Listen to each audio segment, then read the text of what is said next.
അങ്ങനെ ഇരുന്നപ്പോൾ എന്തുവാണ് അതിൻ്റെ 8-ാം വാക്യത്തിൽ നമ്മൾ വായിക്കുന്നത് എന്തുവാണ്? ദാനിയേൽ തൻ്റെ മുമ്പിൽ വരുവാൻ ഇടവായി. അപ്പോൾ ഈ ആദ്യം വിളിച്ച ബാബേലിലെ സകല വിദ്വാൻമാരുമുണ്ട്, ആഭിചാരകന്മാരുണ്ട്, കൽദേരും ശകുനവാദികളുമുണ്ട്.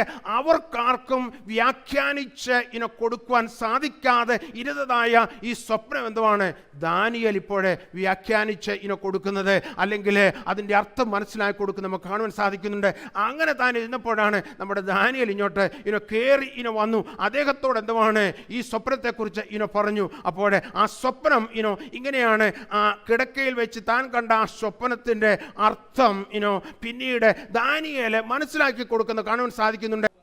അപ്പോൾ താൻ കണ്ട സ്വപ്നം, അതിൻ്റെ അർത്ഥവും അതിൻ്റെ താല്പര്യവും എന്തുവാണെന്ന് പറയുകയെന്ന് ദാനിയേലിനോട് ആവശ്യപ്പെടുകയാണ്. അപ്പോൾ ദാനിയേൽ അത് പിന്നീട് എക്സ്പ്ലെയിൻ ചെയ്ത് നമുക്ക് കാണുവാൻ സാധിക്കുന്നുണ്ട്. സ്വപ്നത്തെക്കുറിച്ച് നമ്മൾ വായിക്കുമ്പോൾ ഈ വൃക്ഷം വളർന്ന് ബലപ്പെട്ടു. നമ്മൾ ഈ ബാബേൽ സാമ്രാജ്യത്തെക്കുറിച്ച് പഠിച്ചു കഴിഞ്ഞാൽ അന്നത്തെ കാലത്ത് ഏറ്റവും ശക്തമായ ഒരു സാമ്രാജ്യമായിരുന്നു. നെബൂഖദ്നേസർ രാജാവ് എന്ന വളരെ പ്രബലനായ ഒരു രാജാവായിരുന്നു കാണുവാൻ സാധിക്കുന്നുണ്ട്.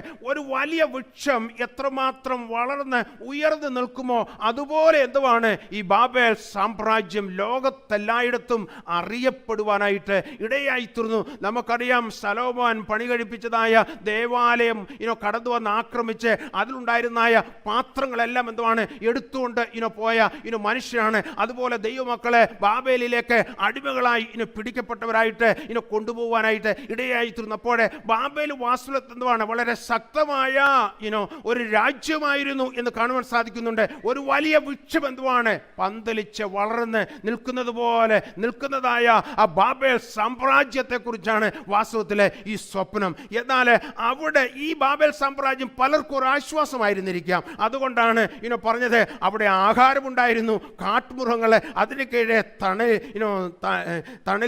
തലവണ വെച്ച് വന്നു, ആകാശത്തിലെ പക്ഷികൾ അതിൻ്റെ കൊമ്പുകളിൽ വസിച്ചു, സകല ജഡവും അതുകൊണ്ട് ഉപജീവനം കഴിച്ചു പോകുന്നു.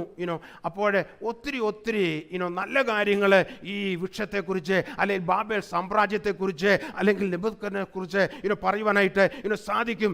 എന്നാൽ ഇപ്പോഴെന്തുവാണ് സ്വർഗത്തിൽ നിന്ന് എന്തുവാണ് ഇറങ്ങി വരുന്നതായ ഒരു ദൂതനെ ഈ നെബൂഖദ്നേസർ കാണുകയാണ്.